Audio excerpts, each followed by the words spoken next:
Tere õhtust, Kaupo Vipp. Minu nimi on Timo Kalaus, helistan sulle Viru meediast, nii nagu me kokku leppisime, siis me täna sinuga vestleme. Tere õhtust. Tere. Ma loodan, et see telefon ikka püsib meil, et ma see video on suht kehva. Jaa, ma loodan ka. Ma panen siit natukene häält juurde, sest sinu hääl tundub vaikne, aga sinul ei ole ka sinna midagi teha. Viimasel ajal on ühe sagedamini siis kuulda väiteid ja murelikke kommentaare lugeda selle kohta, et süsteem kukub kokku. Aga mida see üldse tähendab, mis süsteemist on juttu, kas selle all peeldakse siis silmas majanduspoliitikat, ühiskonda või siis laiemalt inimtsivilisatsiooni toimimist? Ja kas kokkukukkumine tähendab lõppu või hoopis uut algust? Ja minu arvates oled sina õige inimene, sellepärast ma sinule ka päeva aeg helistasin, et seda kõike aitad siis võib-olla mõtestada. Ja sina oled siis maha saanud, no nii, nüüd Kaupo kadus liinilt juba. Keegi lõikas Saaremaa ja Mandri vahel juhtmed läbi. Helistame siis tagasi. No juba katkes ära vahepeal. Juba katkes ära, jah.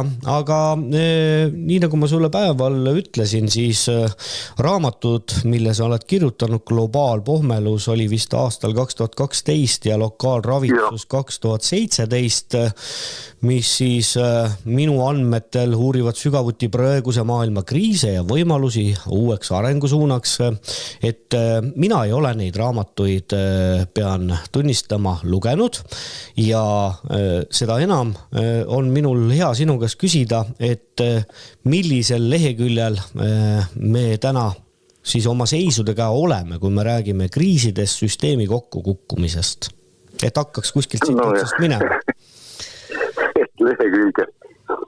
No niimoodi lehekülge on keeruline öelda, aga ma saan aru, mis selle küsimuse mõte on, et kui kaugel me oleme. No kõigepealt esimene asi on see, et mida keegi süsteemi all silmas peab, et see, mida mina pidasin seal silmas süsteemi all, see tähendab siis seda tööstustsivilisatsiooni, mille keskel me elame.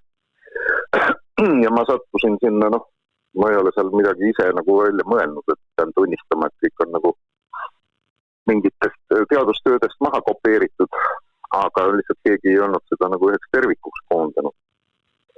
Et siis mina vaatasin seda, et kuidas sellele tööstusühiskonna arengule lähenetud on ja avastasin oma ehmatuseks, et meil on me oleme nagu sellises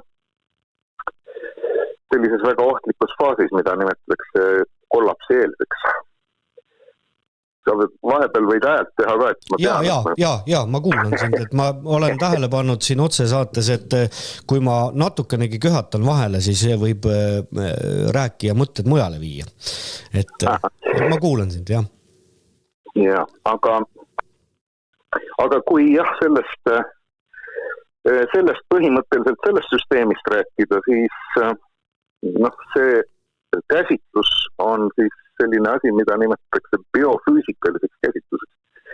Ehk siis, et kogu seda süsteemi käsitletakse nagu ühte bioloogiliselt ja füüsiliselt põhjendatavat süsteemi, mis allub siis loodusseadustele. Ja seda pidi viimase kuskil siin 150 aasta jooksul arendatud käsitlused võimaldavad siis väljuda sellisest paradigmast, nagu meil see majandus, nii nimetatud siis majanduskäsitlus räägib meile mingisugusest sellisest süsteemist, mis täiesti omaette toimib. Aga see füüsikaline bioloogiline käsitlus lähtub siis sellest, et me oleme osa isearenevast süsteemist selle inimkonnaga ja see isearenev süsteem allub füüsika ja bioloogia seaduspäradele. Ja ühtlasi siis on seal näidatud ka ära, et milles siis küsimus on, et miks sisuliselt kõik need süsteemid mingil ajal lõpetavad kollapsis. Või õigemini, miks ei ole teada ühtegi süsteemi, mis ei ole kollapsis lõppenud. Et on stabiilsemaid ja on vähem stabiilsemaid ja inimühiskonnad on siis ühed sellised suhteliselt vähe stabiilsed süsteemid, mille eluiga kipub seal et 1000-aastane süsteem on ikka väga vana juba, aga meie tööstusühiskond on praegu kuskil 150, läheneme võib-olla 200-le. Aga paistab, et oleme jõudnud sellesse kohta, kus kõik ülejäänud tsivilisatsioonid on hakanud tõrkuma tegevusest. Ja ma võin öelda lihtsalt, mis need märgid on, mida võiks märgata nagu tööstusühiskonna juures ja ülejäänud tsivilisatsioonide juures, et see on Josef Steinter 1988 on selle hästi kokku võtnud. Eesti keeles on ka tema raamat ilmunud võimsate ühiskondade kollapsist või komplekssete ühiskondade kollapsist. Aga esimene märk on siis see, et kõigepealt kuna selle igasuguse süsteemi toimimise aluseks on sisendenergia, nii nagu inimeselgi. Inimene ilma sisendenergiata on laip ja tööstus ilma sisendenergiata on rauakola hunnik või muuseum. Nii et see energia sisend on kõige olulisem igale elusorganismile ja igasugusele ka tsivilisatsioonile ja see on meil taandatav rahaks. Et raha on sisuliselt siis energia ekvivalent, et meie näiteks inimene käib tööl, panustab seal töösse oma energiat ja saab selle eest siis vahetusväärtuseks raha. Me nimetame tänapäeval seda rahaks. Ja seda raha võib ta siis vahetada kellegi teise tööpanuse või tööenergia vastu. Et osta, nimetame seda siis kaupade ostmiseks. Et see on siis vanast Sumerist alguse saanud süsteem, mis tänapäevani kehtib. Ja sellepärast esimene nähtus, mis peaks ilmnema, oleks siis investeeringud kasumlikkuse kadu. Ehk siis, näiteks, meile võib-olla kõige arusaadavam, et püüad pensioniks säästa ja selgub, et see on viga. Et niipea kui hakkad säästma kuskile või koguma midagi, niipea märkad, et see raha haistub. Kinnisvara, pangahoiused ja nii edasi, et nende mõttekus hakkab kaduma. Ja kasvab siis volatiilsus või selline hüplikkus või kõikumine, kõikvõimalike rahaliste väärtuste kõikumine, müügihindade kõikumine. Tänu sellele hakkab tarbimine, stagneeruma, tootmine, langema ehk reaalmajanduse maht, ehk majanduskasv. Meil praegu hädaldatakse, et meil on siin mõned aastad kadunud majanduskasv. Tegelikkuses, kui me vaatame statistilist süsteemi, siis meie ESA 2010, mille alusel praegu statistikat tehakse, juurutati 2012 tagasiulatuvat 2010. aastani. Aga siis Euroopa Nõukogu komisjoni päringule, selline asi on avalikult kätte saadav, Euroopa Nõukogule vastas Statistikaamet, et need muutused, mis seal statistikas tehti, oli see, et lisati 1,9% aastas näitudele. Mida see tähendab? See tähendab, et tegelikult kui meil üldse mingisugust kasvu ei oleks, siis me 30, see on naturaallogaritm 69, et isegi kui meil üldse mingit kasvu ei oleks, siis selline 1,9% lisamine aastas jätaks meile mulje, et me 35 aastaga kasvame 100%, kahekordistame oma majanduse.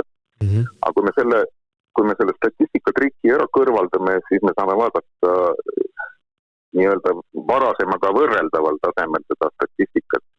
Ja siis me näeme seda, et alates 2008. aastast ei ole majanduskasvu Eestis ega Euroopa Liidus keskmisena. Ja Ühendriikides on ta üsna nigel. Kus ta on olemas, on näiteks Hiina.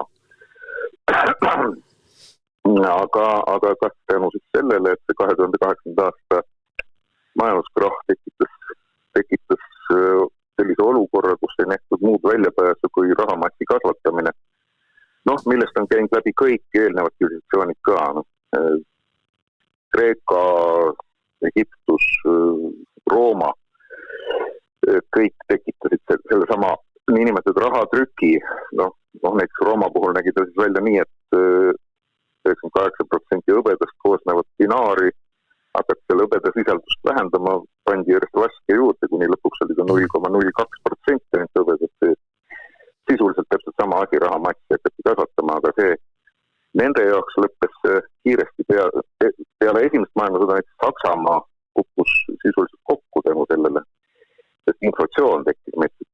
Aga meie oludes 2008 aasta, kuna süsteem oli muutunud globaalseks, üleilmseks, siis see ülearvune raha hakkas voolama huvitaval kombel sellistele aladele, kus nagu näiteks Hiina, mis olid nagu vähem arenenud ja mitte vähem arenenud, see pole isegi võib-olla õige väljend, aga sealsed inimesed olid väiksema energiatarbimisega, neil oli väiksemat sisendit vaja hakkama saamiseks ja seal sai siis odavalt nii-öelda edasi jätkata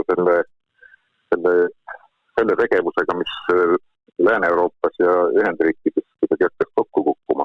Aga jah küll, et esimene märk investeeringute kasumlikkuse kadu, käibe kiiruse langus ja inflatsioon. Siis teine punkt, igal tasemel järjest vähem reserve, mille toel ootamatustele vastu astuda.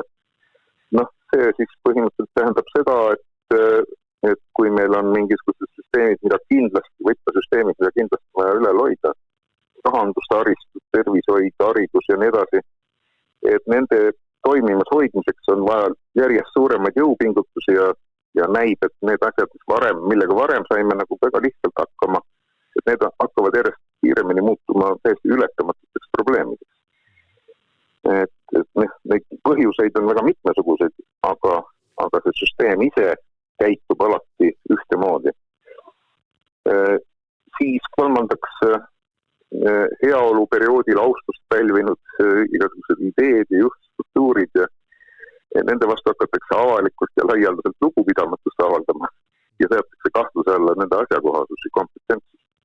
Et kaldutakse järjest rohkem siis ka näiteks maksudest kõrvalehoidmisele, järjest rohkem näiteks ka võetakse nii-öelda omaks mingisugused natukene nihkes väärtushinnangud. Kes Nõukogude aega mäletab, Nõukogude Liidu kollapsit võib vaadata ka ühe sellise süsteemi kollapsina, kes mäletab, kuidas moraal seal 80-ndatel oli, et sa töötasid kuskil ettevõttes ja kui sa sealt ei varastanud midagi, et siis sa olid lihtsalt loll. Et mitte, et sa olid aumees, vaid sa olid lihtsalt loll, et tuli ära kasutada kõiki võimalusi ja see muutus järjest enam siis tuleb peale sellises rasketes oludes kõigile. Kaasa arvatud siis see, et inimesed, kes on mingisuguse kraani juures poliitilisel positsioonil, et järjest rohkem tundub täiesti enesestmõistetav, et nad kasutavad seda positsiooni oma huvides ära, korruptsioon ja muu selline. Ja siis 4. punkt, et ühiskond tervikuna kaotab sidusust, see on siis osa sellest, et eliit ja reakodanikud kaasa arvatud hakkavad igas küsimuses, igal tasemel seadma oma isiklikke hetkevajadusi kõrgemale varem üldtunnustatud ühiskondlikest ühishuvidest ja vajadustest. Et siis hakataksegi tolereerima sellist suhtumist, olgu sotsiaalsed hoiakud või kuriteod või mis iganes. Siis ühiskonnas alati ilmnenud äärmusvaated muutuvad järjest siis selliseks, mida varem peeti äärmusvaadeteks, need muutuvad normaalseks. Ja selle probleemi sisu on see, et keskklass hääbub. Selle vaesumisega on siis see, et on mingi pisikene osa ühiskonnast, kes muutuvad väga kiiresti rikkamaks, aga suur osa ühiskonnast kukuvad sellest niimoodi keskklassist allapoole. Raskesti oma eluga, raskemini hakkama saavate hulka. Ja me võime kirjeldada seda siis umbes niimoodi, et kui poliitiliselt näiteks headel aegadel, ütleme niimoodi, et keskklass on suhteliselt suur ja mõjutab kõige rohkem poliitiliselt olukorda, et siis keskklass suudab, ütleme, vasakpoolsed ja parempoolsed, kes omavahel muidu tüüli läheks, suudab nad omavahel nagu lahus hoida ja on mingisugune platvorm, kus siis dialoogi pidada või mingid kokkuleppeid saavutada. Et kui keskklass siit vahelt ära kaob, siis vasak- ja parempoolne äärmuslus põrkab selliselt kokku, et platvormi läbirääkimisteks enam ei ole ja see poliitiline diskussioon lõpeb siis sellega, et üks ütleb, et sina oled loll ja teine ütleb, et ei, sina oled loll ja see on siis kogu diskussioon. Et see on ka siis läbi kõigi aegade iseloomustanud seda.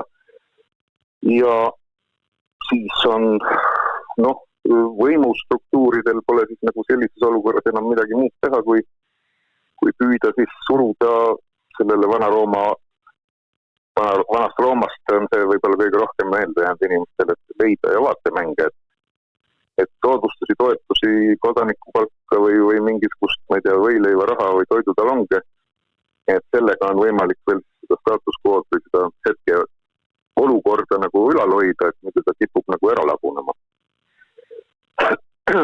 Aga see siis, mis ta nüüd on siis 6. punktiks, et see nõuab võimuhierarhiate järjest rohkem ressursse ja need ressursid omakorda, mis olidki ju selle kahanemise või kokkukukkumise eelduseks, et nende vähesus, et kuna neid on järjest vähem, siis neil ei ole lihtsalt neid ressursse võtta ja Nõukogude Liidu kollaps siis me nägime ju seda, eks ole, et kõigepealt kukkus kokku rahasüsteem, siis kukkus kokku varustusliinid, see varguse ja muu selline värk oli juba enne seda ja seejärel siis kadus ühiskonnas igasugune autoriteet nendel, kes võimu juures olid. Ja see oli eelduseks selleks, et Nõukogude Liit kokku kukuks. Meie jaoks oli ta selle suurepärane asi, nautisime seda kõike. Aga see tegelikult on pisikene mudel sellest. Meie lihtsalt peale Nõukogude kokkukukkumist sattusime, suutsime ennast rabeleda sellisesse kasvuparadigmasse või. Aga kui meil seda võimalust ei ole, nagu meil terve tööstustsivilisatsiooniga, et ütleme näiteks Vana-Rooma kokkukukkumisel või Nõukogude Liidu kokkukukkumisel kuskil kõrval olid mingisugused teised suured süsteemid, kelle alla sai minna või kes võtsid siis juhtohjad üle või haarasid selle territooriumi endale. Aga meil on tööstustsivilisatsioon hõlmab tervet planeeti, et ei ole nagu kedagi kuskilt kõrvalt tulema. Nii et jah, esimene finantskollaps, teine kaubanduskollaps, 3. poliitiline kollaps, 4. sotsiaalne ja meie jõudsime siin Nõukogude Liidu lõpus sotsiaalse kollapsi piirimaadele. Sealt edasi on siis juba kultuuriline kollaps, see on juba siis täiesti metsik, see tähendab siis midagi taolist umbes nagu siin, ma ei tea, koonduslaagri elu. Nii et sisuliselt võiks seda loomastumiseks nimetada, nii et meie õnneks ei ole seni seda sellist asja pidanud üle elama küll, aga näiteks Rooma riik sisuliselt pidi sellise asja üle elama, nii et elanikkond vähenes tohutult ja Rooma riigile järgnes siis niinimetatud pime keskaeg, et selle süsteemi lagunemisega, kõrgelt organiseerunud süsteemi lagunemisega. Et umbes selline on see asjade käik ja me oleme kuskil seal teises, 3. astmes praegu. Arvad, mina panin endale siia 4. punkti küll kirja, aga... Aga see võib-olla, need mõned väited võib-olla tunduvad siit tuttavad küll, aga nad tegelikult ikkagi veel ei ole nii võimsalt ei mõjuta seda elu meil. Ma mõtlen, et see on niisugune vaate küsimus. Põhimõtteliselt on kõigi nende asjadega ju niimoodi, et kui me ise elame selle süsteemi sees, siis on see asi hoopis teistmoodi kui nagu teoreetiliselt vaadata. Kui me vaatame tagantjärgi Roomale ja teame, mis oli ennem ja mis oli hiljem, et siis me oskame nagu ilusasti tõmmata sinna jooni vahele või Kreekale või Nõukogude Liidule. Aga kui me oleme ise süsteemi sees, tegelikult see süsteem toimib selliselt, et me ei suuda seda niimoodi jooksvalt jälgida, mis toimub. Me saame aru asjadest ainult siis, kui me vaatame näiteks 5 aastat või 10 aastat tagasi ja võrdleme seda olemasoleva olukorraga, võrdluspunktis olemasoleva olukorraga, siis me taipame taha. Tõepoolest, sellised asjad on just sellised. Ise siin keskel olles, me ei taju nii teravalt seda, aga kuidas kellegi närv ütleb, kuidas kellegi tunne on? No jah, võib-olla siin on ka see just see sama isiklik tunnetus, et mis seisus sa oma elu või oma pere või asjadega oled. Just. Ja sind kuulates jälle selline väga popp küsimus, mida aeg-ajalt inimesed küsivad enda või teiste käest, et miks siis inimene ei õpi ajaloost, eks, et mina olen siin üks lugemine, mida ma alles hiljuti tegin, oli siis Oswald Spengleri õhtumaa allakäigu refereering, mis ilmus 1940. aastal, ei mäleta, mis ajakiri see oli, ei ole ka tähtis, aga mis selle inimesega siis on, et ta ei õpi, et kui nüüd mõelda selle tööstusrevolutsiooni peale, kogu aeg ikka paremini, kõrgemale, kaugemale ja nii edasi, aga mingi aeg tuleb see tagasilöök ja siis kuidagi nagu hakatakse mõtlema ja võrdlema, et aga kuskil seal Roomas oli nii, Kreekas oli naa, et millest see tuleb? Mina ei oleks väga karm, ütleme selles mõttes inimkonnaga, et inimese olemus on selline, et meil on omane nagu halvad asjad nagu ära unustada ja mõelda heade asjade peale, sest vastasel juhul. Kujutage ette, et kui te juba sellest ajast saadik, kui te teate, et inimesed on surelikud, hakkaksite ainult oma surmast mõtlema, et see mürgitaks ikka elu väga ära. Nii et loodus on meid kaitsnud sellise mõtlemise eest ja ühest küljest on see tore, aga teisest küljest muidugi on see, et me nagu vanasõnaga ütleb, et teiste vigadest me ei taha õppida, me suudame õppida ainult enda vigadest, aga siin nendes süsteemides on see, et siis, kui saad aru, mis toimub, siis on natukene juba hilja, aga tegelikult on selle probleemi vastu sõdimiseks on ju pakutud 70. aastatest saadik välja retsepte ja osa retsepte neist on ka rakendatud, ainult et need on rakendatud täiesti paroodilisel viisil. Ja me näeme tegelikult Eestis ka väga suurt möllu praegu selle ümber, mis ainult Eestis terves maailmas. Seesama põhiline punkt, et kuna siin 70-ndatel saadi aru, et selle ühiskonna sellisena hoidmiseks peab tal olema suur ja järjest kasvav energiasisend. Ja kuna energiasisend oli rajatud fossiilkütustele, ja kuna fossiilkütustest on täiesti selge, et nad mingil hetkel mitte ei saa otsa, vaid nende hanke võimalused jäävad nii väikseks ja nende hanke kasumlikkus jäävad nii väikseks, süsteem hakkab lonkama selle pärast. Siis leiti, et tuleks kuidagi selgeks teha inimestele nii, et me peaksime hakkama väiksema luksusega või väiksemate sissetulekutega või vähema energiatarbimisega elama. Aga see tundus peaaegu võimatu, sest keegi ei tahtnud seda kuulata ja siis arvati, aga kuulge, et mis inimesel mõjub, et kõikidel aegadel on olnud ju see, et mitte see progressiühiskonna mudel, et nagu me tänapäeval mõtleme, et mida kõike me võiksime ära teha, vaid kõikidel aegadel on olnud see ohjamissüsteem, kas või näiteks religioonides, eks ole, on see küsimus, et mida me ei tohi teha. Mis asjad on need, mida me ei tohi teha? Olgu seal, 10 surmapattu või mingisuguse vulkaani jala, mil seal mingi suguharu ütleb oma inimestele, et selle mäeotsa ronimine on tabu ja nii edasi. Nende asjade mõte on kaitsta ühiskonda halbade asjade eest. Ja sellel eeskujul siis leiti, et inimkonnal võiks olla äkki mingisugune selline sisuliselt nagu religioosne usk oleks võimalik sisendada. Et nad oleksid nõus taganema energiasisendi puhul oma elu kehvemaks, sest kuidas demokraatlikus ühiskonnas, kui keegi valimistel kandideerija ütleb, et valige mind, teie elu läheb sitemaks, et tõenäoliselt nagu väga palju valijaid ei võidaks. Ja.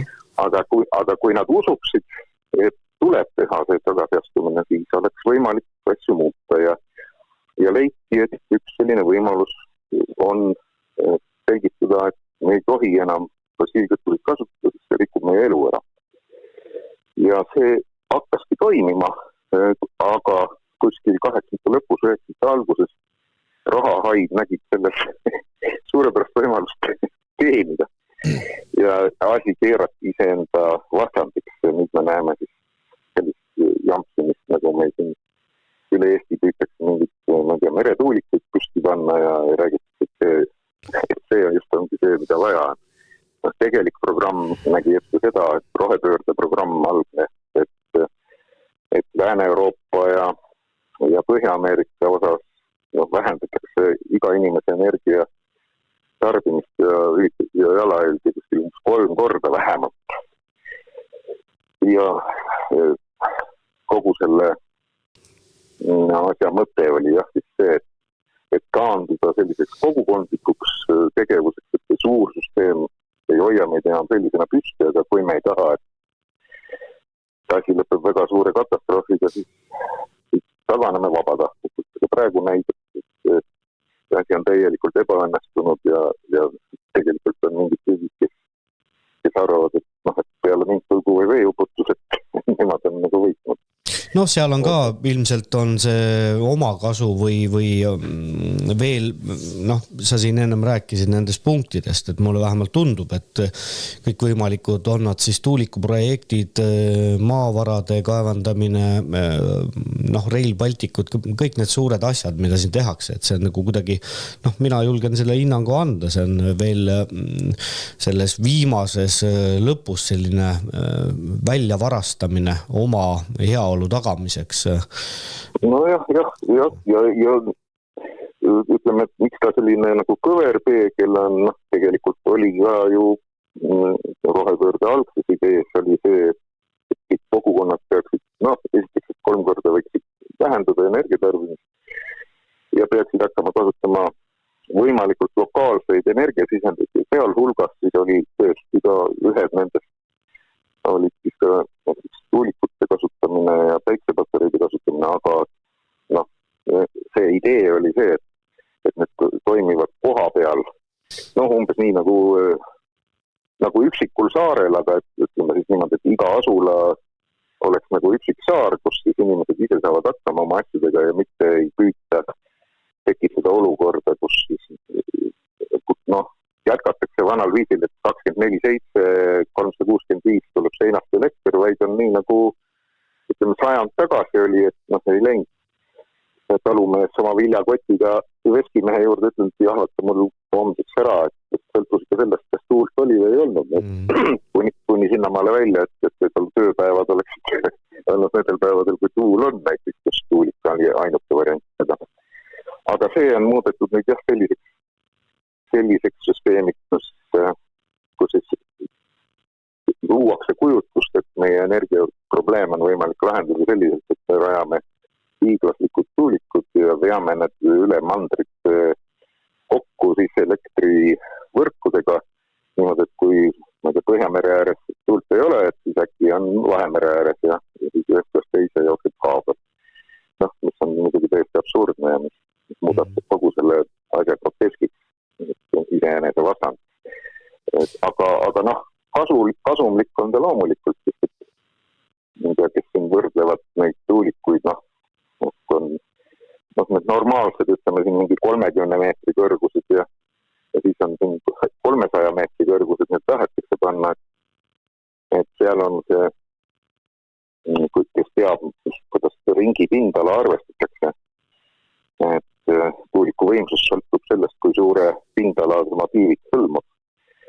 Et 30 meetrise ja 300 meetrise vahe ei ole mitte 10 korda, vaid on 40 korda, sellepärast, et pindala kasvab ruudus, PR ruut. Siis näiteks, miks on siis kasulik ajada püsti üks 200 meetrine, sellepärast, et 200 meetrine annab energiat sama palju, kui annaksid 400 meetrist, aga tema ehituskulu on 2 korda väiksem kui 400 meetril. Et seal on see võlujõud, mis kisub rääkima ja noh, muidugi kõige vahvam on see veel, kui seda asja tehakse maksumaksja raha, et see on meie hüvanguks. Ja muidugi siin on, mul jäi kõrvu see, sa ütlesid, et annab energiat ja seda ka öeldakse meile, et tagame energiajulgeoleku ja kõik selle ja ikka rohkem ja rohkem ja rohkem, meil on vaja rohkem energiat. Ma panin siia endal kirja, annab energiat, hüüumärk lõpus ja küsimus, milleks? Küsimärk lõpus. Et inimene võiks ju selle küsimuse kas siis enda või rääkija käest küsida, et millal see piir ees on, kas mitte piir ei ole juba ees. Mulle jäi täna silma üks uudis, ei mäleta millisest väikesest alevist juttu oli, aga seal oli siis teemaks see, et tänavavalgustusega olid mingid probleemid, et see tänavavalgustus ei toimi, ei tööta.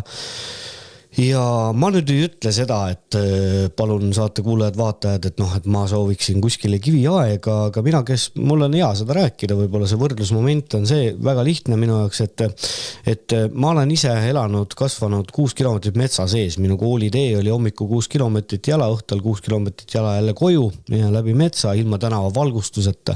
Ja kui ma mõtlen selle peale, linn on öösel valge, valgustatud oleks vist õigem öelda, jah?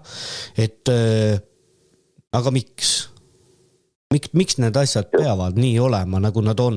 Soomes väga, ma olen aastaid Soomes tööl olnud, kõik need kiirteede ääres 10 kilomeetrite viisi valgusteid, tekib küsimus. See ongi nüüd see, et inimesed nagu pole ka ju põhjust olnud mõelda nende asjade peale, aga inimesed loomulikult tahaksid nii, nagu oleks parem ja mida rohkem seda parem, kui me saame seda kõike 2 korda rohkem, siis on 2 korda parem ja kui 100 korda rohkem, siis on 100 korda parem. Ja nendel inimestel, kellel on võimalus kõiki endal lubada, nemad on pideva orgasmi seisundi. Selline mulje nagu ongi jäänud, aga see, et seda muljet nagu tagant kihutatakse, et see on kurb, et mõte on ja see, et miks üldse rääkida sellest, et peaks taganema.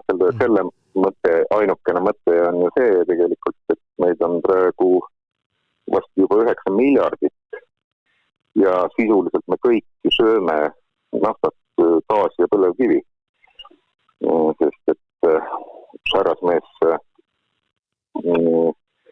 50 aastate alguses härra Borlaug, kes sai sellest Nobeli preemia, juurutas uue põllumajandussüsteemi, tööstusliku põllumajandustootmise, mis seisnes selles, et varasema 3 või 4 väljasüsteemi asemel võeti kõik põllumaad korraga kasutusele ja mehaniseeritult seal pandi maha väetised, sõideti traktoriga üle herbitsiidid, pestitsiidid, tungitsiidid ja nii edasi. Ja toiduainete tootmine plahvatuslikult kasvas ja ta sai muideks ka riiklikud medalid India, Hiina ja Bangladeshi riikidelt selle ja päästis tõenäoliselt miljoneid või isegi kuskil miljard inimest näljasurmast. Aga sellega koos nüüd see süsteem toimib niimoodi, et kuni meil see naftagaas ja kivisüsi olemas on, seni me suudame need 8 miljardit ära toita või 9 miljardit. Aga niipea, kui see süsteem nagu tõrkuma hakkab meil, siis see, mida nagu kardetakse või mille pärast üldse mingid pingutusi tehakse, on see, et vähemalt, arvestuslikult vähemalt mingi 6 miljardit peaks siis nagu uuesti ära surema selleks, et arvestatakse, et maksimaalselt siin, ütleme, uuesti 3-4 välja süsteemi peale tagasi minnes, võib-olla 2 miljardit toidaks ära üle planeedi.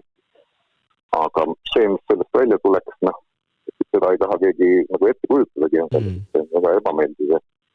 Ja selles oli see mõte, et mitte nad paha pärast ei tahtnud inimesi petta, et hakkame nüüd vähendama seda energia hulka, vaid küsimus on selles, et kes ellu jääb. Ja nüüd me hakkame jõudma sinna, et need protsessid hakkavad käima. Teki rebimine ühelt teise peale ja teised. Nimetame neid seda siis, energiasõjaks või geopoliitiliseks rivaliteediks või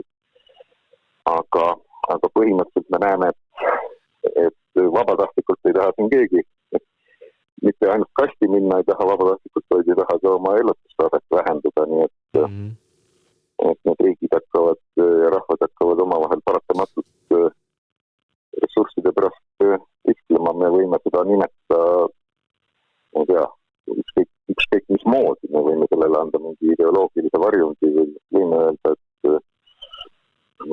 keegi on teemanlik rahuvastane või meie vastane.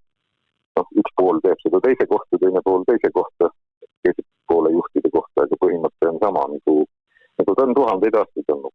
Midagi ei ole eriti muutunud. Ja muidugi siin on ka see, et võib-olla kui kuskil on otsustajad, ilmselt need otsustajad on, eks, et keegi kuskil seda meie poolt täna käsitletud süsteemi ju juhib, püüab juhtida neid protsesse ja nii edasi, et siis vähemalt minul endal on selline mulje jäänud, et kas need samad süsteemi loojad selles süsteemis sees olles või inimesed, nii-öelda tavalised inimesed, et kui jutt läheb kokkuhoiu poole või peale, siis see on see, et see kokkuhoidmine või siis säästmine lükatakse, et teie nüüd hoidke kokku, aga meie elame ikka samamoodi edasi, et me tahame hästi elada. See on ju tavaline asi, see ei ole mingisugune uus asi, aga selles osas, et keegi konkreetselt juhiks, on püütud teha mingisuguseid liigutusi, et protsessi juhtida, aga siin võiks meelde tuletada, et kogu selle käsitluse alus on selline metodoloogiline lähenemine. Ma tean, meil siin on ka inimesi, kes on sellest palju rääkinud, aga ega seda viitsite kuulata, aga põhimõte on selles, et kui me seda biofüüsikalist käsitlust vaatame, siis siin ei saa öelda, et mingisugune juhtimine, mingi konkreetne juhtimine saaks olukordi muuta või õigemini on tegemist siis keerukamas keeles objektiivse protsessiga ehk protsessiga, mis toimub niikuinii ja ainukene, mida me saame teha, on selgitada välja, kas me saame mingisuguseid eeldusi nihutada nii, et tulevikus oleks olukord parem, aga olukorda muuta, seda saab, olukorra muutmine, see käib mustkunsti valdkonda, et inimene näitab, et näeb, teki all on pall, siis võtab rätiku, paneb peale, võtab ära ja palli pole. Või tõmbab kübarast peale jänese. Olukordi muuta ei ole võimalik, olukordi on võimalik mõjutada selles suunas, milles me tahame mõjutada, kui me saame aru, mida selleks on vaja teha. Aga kui samal ajal kellelegi teisele on hoopis kasulik see, et ta läheb teises suunas, siis tegelikult mina pakun välja, et mingit juhtimist siin ei ole. See süsteem toimiks mõistuspärasemalt küll võib-olla, kui juhtimine oleks või mine tea. Aga siin ei ole kellelgi võimu seda asja juhtida, see asi toimub omapäi ja see on tegelikult kõik pole. See tähendab seda, et tõenäoliselt iga, ma ei tea, peaaegu et iga kolmas või teine inimene varsti peab, ma ei tea, kui varsti see on ikkagi, aga tõenäoliselt need prognoosid, mis on antud, ütlevad, et kuskil protsessi kestvus kuskil 2010 kuni 2050, et kuskil selles vahendikus. Sellega ma saan tegelikult väga hästi aru, mida sa mõtled. Võib-olla see ka läheb kokku sellega, mis mul on olnud viimaste nädalate jooksul väga palju vestlusi sellisel teemal, nagu et erinevates saadetes olema seda ka välja toonud. Inimesed on kuidagi, inimesed on vähemalt nii palju, kui mul silma on jäänud, et kõik tuleb väljast, käsud tulevad väljast, seda korrutatakse nagu mantrat. Ja mina olen inimesi üles kutsunud ka mõtlema nagu siis hoopis sedapidi, et aga kui ei tule, mõtle korra selle võimaluse peale, et nüüd me jõuame siis ka selleni, et me oleme selle, kuidas öelda, ülevaate teinud, kõik need punktid siin ette lugenud, see puudutas suures osas seda, ma arvan, seda raamatut siis see globaalpohmelus.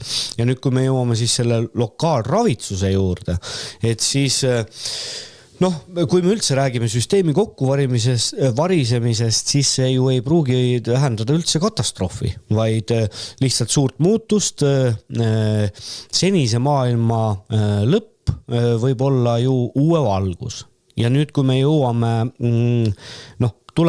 tuleme maa peale või tuleme siia maale, sina Saaremaal, Saaremaa põlisrahva üks esindaja oled ju, mina Virumaal, keegi kuskil Läänemaal, et kui me nüüd jõuame siia meie maale, mis need võimalused on, et kui sa rääkisid siin, et kas keegi selles süsteemi, et kas võib juhtida, et pigem mulle tundub, et ei, et kui inimesed saaksid aru, et võib-olla oleks mõistlik vähemalt proovida ise juhtida. No võt siin tegelikult kõigepealt on oluline aru saada, et mis asi see kokkuvarisemine või kollaps. Tema õige nimi on kollaps, kompleksse või põhimse süsteemi kollaps, et mida see endast kujutab üldse. Et see on samamoodi looduslik protsess, mida ei tohiks tegelikult nimetada mingisugust katastroofiks selles mõttes, et nende süsteemide, keerukate põhimsete süsteemide kollapseid on ajaloos tohutult palju olnud ja tänu sellele me oleme üldse olemas.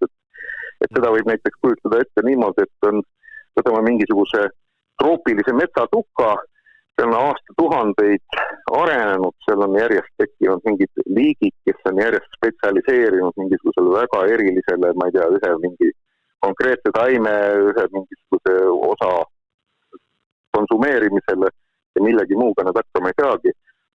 Aga nad kõik on omavahel, kõik need samblikud, vetikad, bakterid, taimed ja puud on omavahel seotud ja loomad. Ja nüüd, kui üks nendest kukub välja sellest ahelast, siis järgnebki kollaps. See tähendab, kollaps ei tähenda mitte mingit õnnetust, vaid kollaps tähendab süsteemi lihtsustamist. Õigemini iseeneslikku lihtsustumist ehk siis kukkumist nii palju allapoole, kuni ta jõuab sellisele tasemele, kus energiasisend uuesti võimaldab sellel süsteemil hakkama saada. Ehk siis näiteks Vana-Rooma, mis oli tohutult keerukas ühiskond ja kompleksne, kukkus kokku nii kaua, kui ta jäi püsima ja see püsima jäämise tase oli siis see, mida me nüüd tagantjärgi nimetame siis Euroopa pimedaks keskajaks. Aga ta jäi pidama. Ehk siis see tähendab mida? See tähendab seda, et kui me oleme sellises olukorras, kus me teame, et see kollaps tõenäoliselt on tulemas, et siis see, mida me saame teha, on taganeda eelnevalt nende piirideni, kus me teame, et me enam allapoole põruda ei saa. Ehk siis meie oludes tähendaks see seda, et kui te nagu hakkate kogukonnaga koos valmistama ette ennast selliselt, et te saaksite kõikide probleemidega hakkama, et teil oleks koht, kus toitu hankida, et teil oleks inimesed, üks inimene, kes oskab kala püüda, teine, kes teab relvadest kõike, kolmas, kes oskab arstida ja nii edasi, kes teab, kuda pidi kartul maasse pannakse, et siis lõppkokkuvõttes te suudate endale kindlustada sellise kompetentsi kamba peale, et kus te ka siis, kui see kollaps peaks tulema, saate hakkama ja suure tõenäosusega on siis see tase muidugi umbes midagi taolist, nagu Eestis oli, ma ei tea, 2 maailmasõja vahel või isegi võib-olla enne esimest maailmasõda, aga sellele võib ka positiivselt küljest vaadata, et tõenäoliselt oleks inimesed oleks tunduvalt õnnelikumad ilmselt, et elaksid koos, ei oleks mingit vanainimeste probleemi, vanainimesed hoiaksid lapsi sel ajal, kui vanemad tööl käiksid, nii nagu vanasti oli, ja nii edasi, ühesõnaga need koos selle komplekssuse varisemisega ühtlasi lahenevad ka väga mitmed probleemid, mis sellel tasemel üldse ei olnud, nagu tundus, et ei ole võimalikki lahendada enam.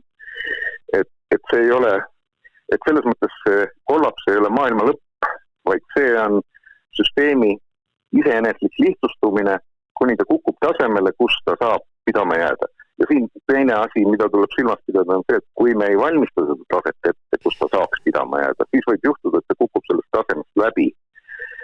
See tähendaks midagi taolist nagu Pol Poti Kambodžas või kuskil, midagi, see oleks juba tõesti kole.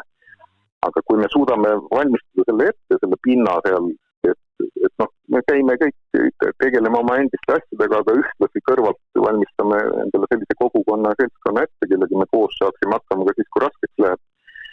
Et siis meil on koht, kuhu taganeda. Ja seal on, teine asi on see, et paljud arvad, et võtan, ma tea, kuulipildu ja veoautotäie konserve ja panen ennast kuskile lindaasi betooni taha peitu. See on üks suurimaid vigu, mida teha saab, et üksik tükene, et nagu öeldakse Araabia maades, et kõige hirmsam inimene on see, kellel ei ole enam midagi kaotada. Yeah. Tähendab seda, et muudad ennast rünnakute objektiks, kus neid tuleb nii palju, et kuulipildu enam ei aita, sest nad teavad, et seal on konserv. Et seda saab ainult organiseeritult ära võida. Nüüd läheb muidugi väga süngeks juba juttega. No süngeks aga jah, räägides. Aga põhimõte on ikkagi see, et kui me suudame oma, me oleme ju tegelikult väga jaburasse olukorda sattunud. Meil on vähemalt 10 000 aastat on siin maalapil, eks ole, esivanemad oma lastele andnud edasi teadmusi, kuidas selles looduses hakkama saada, kuidas neid hankida toitu ja nii edasi, isegi kuni ravimiteni välja, eks ole. Ja me oleme viimase 5-60 aastaga täielikult selle kaotanud. Sisuliselt kasvõi kõik. Väga vähe on neid, kes veel midagi teavad. Kui me suudame selle tagasi nüüd keerata, kui me suudame oma esivanemate tarkuse taastada ja selleks, ega meil muud varianti ei olegi. Me peame oma nii-öelda põlisrahvuslike juurde tagasi pöörduma sellest. Et kui me seda suudame, siis on meil šanss ellu jääda. Kui me seda ei suuda, siis tõenäoliselt kõige kehvemas olukorras hakkavad olema muidugi need, kes on kuskil Põhja-Eesti suurlinnades, kellel ei ole üldse siin kunagi juuri olnud ja kellel ei ole mitte kuhugi minna, sest linnas. Nendel, ja küll, et Lasnamäe korteris kuskil 2 päeva põletad raamaturiiulist raamatuid või mööblit. Aga kui see peaks juhtuma näiteks talvel, seal mingi nädala pärast on kanalisatsioonitorus on ka külmunud sitakang ainult, et sa ei saa isegi vetsu minna, rääkimata sellest, et sul ei tule kraanist vett, et sa ei saa süüt toitu teha, sul ei ole elektrit, sul ei ole mitte midagi ja sul ei ole kuskile minna ka.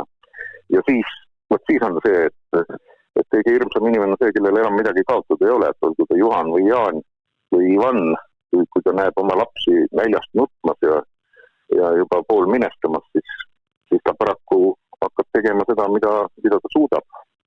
Tal ei ole enam midagi kaotada. Et sellised olukorrad on kõige karmimad, nii et selleks tuleks nagu valmistuda. Aga selleks tuleb kõigepealt sellest aru saada ja seda tõsiselt võtta. Ja sa mainisid Ivani, mul tuli meelde, minule saadeti täna link sellest, et üks Ivan Makarov nimelt on kirjutanud raamatu Viimane eestlane.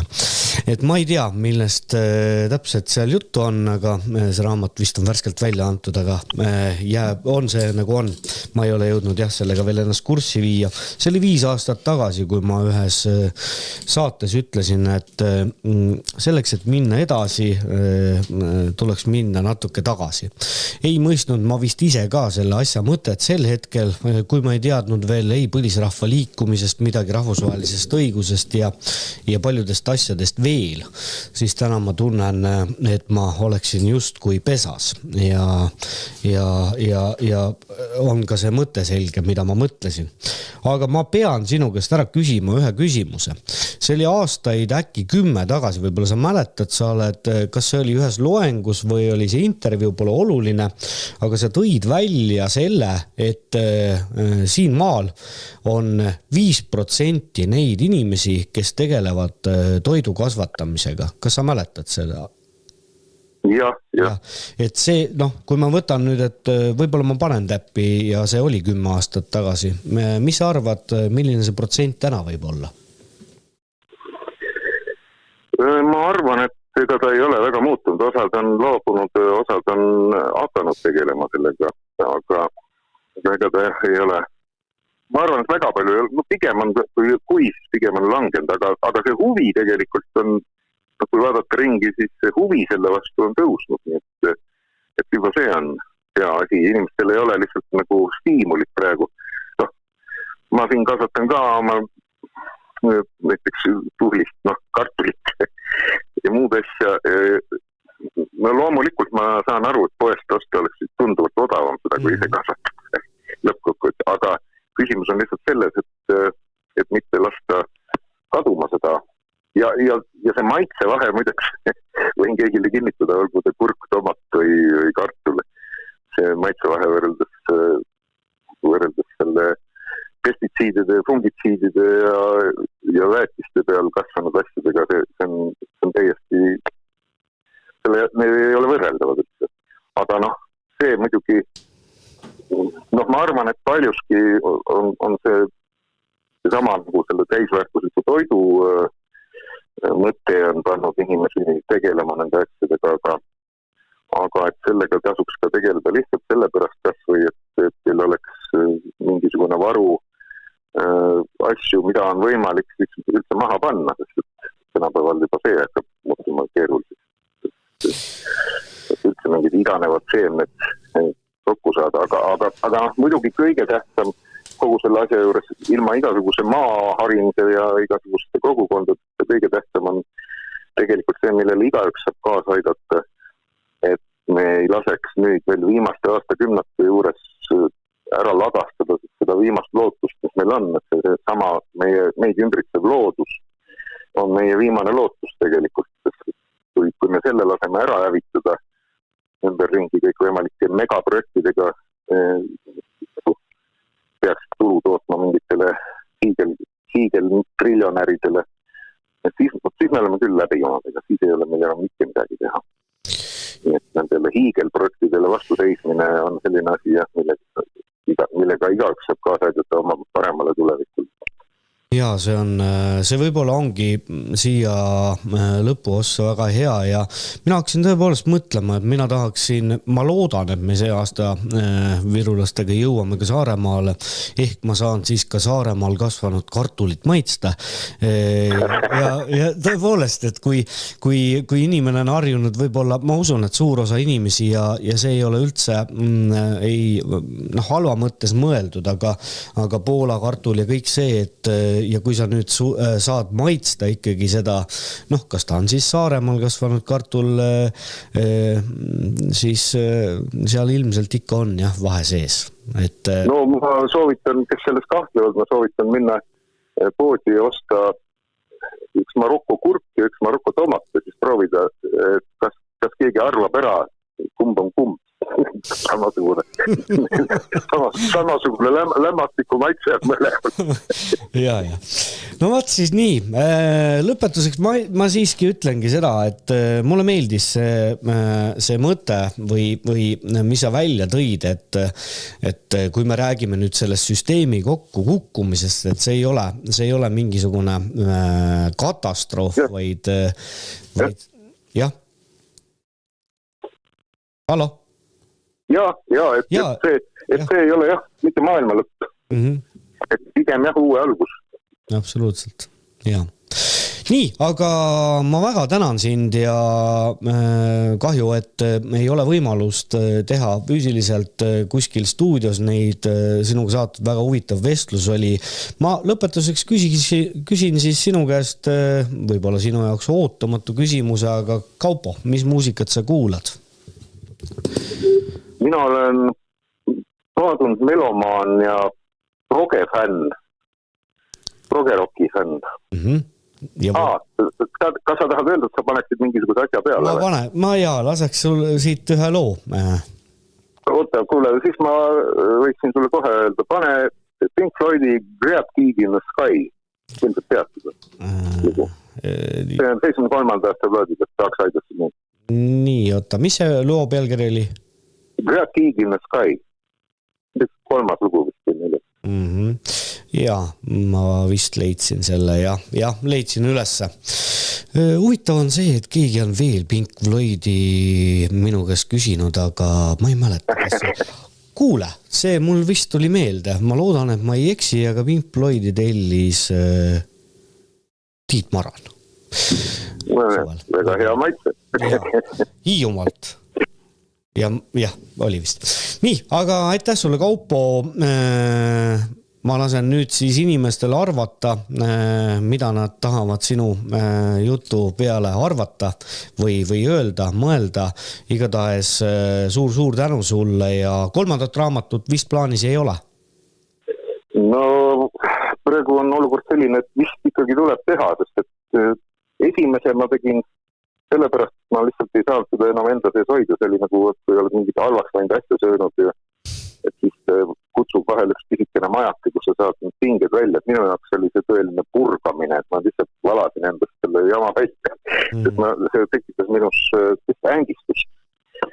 Aga siis peale seda siin mõned ülikooli õppejõud mõtleks seda õppekirjandusena kasutanud, tegid etteid, kuule, et seal kirjutasid küll, aga kirjutanud oleks võinud sellest nagu üle saada siis.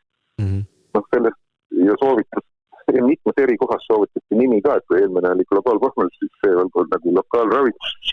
Ja ma alguses mõtlen, et loll nali, aga siis mõtlen, täitsa geniaalne. 3 erinevast kohast, üks oli Haapsalu, üks oli Võru ja üks oli täiesti teinedest mitte tunduvad inimesed.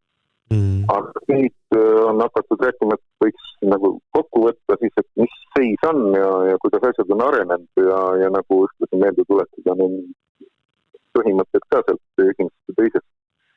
Et ma mõtlesin, et sellele siis sobiks siis totaallihtsustus, mis meil käsil on. Nii et globaalpohmelus, lokaalravitsus ja totaallihtsustus, et siin, ma tean, järgmine aasta ma pean ilmselt mingisuguse jälleseks korjanduse korraldama või ühesõnaga, et inimesed saavad ette maksta, et kes tahavad, et kui väga neid on, siis ma ei suuda nagu finantseerida. Jah, ma pakun kindlasti sulle selles asjas abikätt läbi selle sama Viru Meedia kanali. Ja, aitäh sulle ja mis ma sulle sinna Saaremaale oskan soovida. Eks kui me siin mandrimeestena vätta päris jääme, tuleme me paadiga sinna ja kui te saarlased saarlased on Eesti hõime alati aidanud vähegi võimalik. Just ja kui me oleme seal, vaatame, kui asjad väga hullud on, paneme selle Saaremaaga kuskile mujale minema. Aga jõudu ja ärge kurvastage, vaid mõelge ja tegutsege. Ja, suur tänu sulle, ilusat õhtu jätku. Ja naastut. Nii, see oli siis Kaupo Vipp, raamatute autor, globaalpohmelus ja lokaalravitsus. 2 lugu ja siis ma lasen teil sisse helistada. Ma otsustasin intervjuu ajal ära või vestluse ajal, ma ei nimetakski seda intervjuuks, ka üks kole ja võõras sõna. Minu arvates teeme saadet, lõpetame kuskil niimoodi 22.00, aga võib-olla 22.01 või 2 või 3 või 4, ei tea, vaatame.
Kaupo Vipiga tehtud salvestus oli siis eetris 6.